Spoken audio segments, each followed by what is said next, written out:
ଆଲୋ ଦେହି ତୁ କଣ ଏଠି ବସି ସେ ଫୋନଟାକୁ ଟପ ଟପ କରୁଛୁ? କଣ କହୁନୁ? ଏତେ ବର୍ଷରେ ଆମେ ଗାଁ ନାଚକୁ ଆଇଛି, ଚାଲୁନୁ କାହା ବାରି ଘରୁ କଣ ଦିଟା ଚୋରି କରିକି ଆଣିଆ।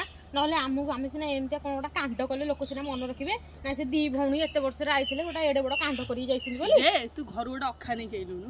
ଅଖା ଏଇଠି ପା ଅଛି, ଚାଲୁନୁ କାହା ବାରି ଘରୁ କଣ ଦିଟା ଚୋରିକି ନେଇ ଆସିଆ। ଆଉ ନେଇଯା ଶାଶୁରୁ ହଁ ଲୋ ଚା ଦେଇଯିଆ। ଆଲୋ ହେ ଦେଖିଲୁ ଏଇଟା କାହା ବାରି? କେ ଜାଣି ସେ ନଖି ନାନୀ ଘର ବାରି ବା। ପଳେଇ ଚାବି କଣ ହେଇଛି ଭିତରେ ଚାଇଲୁ ଯିଏ ହେଇଲୋ ଦେଇ ଦେଖିଲୁ ଗୋଟେ କେଡେ ବଡ କଦଳୀ କାନ୍ଦି ଆଣିବେ ବସ୍ତା।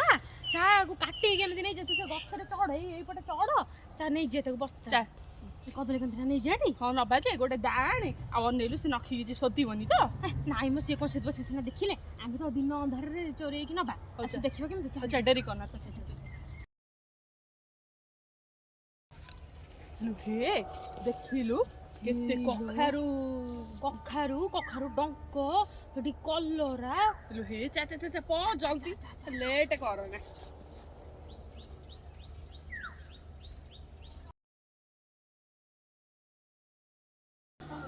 ଆଲୋ ଦେଇ ଦେଖିଲୁ ଏଠି କେଡେ ବଡ ଗାତ ହେଇଛି। ଆଲୋ ଇଏ ବୋଧେ ସେ ଯୋଉ ଆମ ଶାସମଲ ଘରର। ହଁ ଶାସମଲ ନା ସାମଲ ନା କଣ? ସେ ସାମଲ ଯାହା ହଉ। ତାଙ୍କରି ବୋଧେ ଘର ତୋଳିବା ପାଇଁ ବୋଧେ ଖୋଳିଛନ୍ତି ନା ଘର ତ ନଥିଲେ ଚାଳ ଘରେ ରହୁଛି। ଆଲୋ ଦେଖିଲୁ ଗୋଟେ କଖାରୁ ଗଛ ଉଠି ଯାଇଛି, ତୁ ଏ ଗଛଟା ଗଲା ବେଳେ ତୋ ଘରକୁ ଉପାଡ଼ିକି ନେଇଯିବୁ। ଆଉ କଖାରୁ ପୋକର ହେଲେ ମତେ ଟିକେ ଟ୍ରାନ୍ସଫର କରିଦେବୁ। ପଠେଇଦେବି କହୁଛୁ? ଆଉ ଦେଖେଇଛୁ ଯେତେବେଳେ ଗଛ ତୋତେ ଭାଗ ଦବାକୁ ପଡିବ ତ।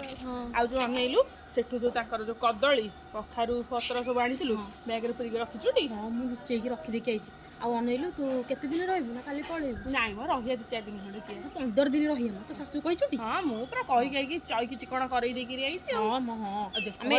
ଯଦି ଶୋଧିବ କି କାଇଁ ଏତେ ଦିନ ରହିଥିଲୁ, ଏଇଗୁରା ସବୁ ଦେଖେଇଦେବି, ସେ ପୁରା ଖୁସି ଆଉ। ହଁ ସେଇ ଏଇଗୁଡାକ ତ ପାରଙ୍ଗମ।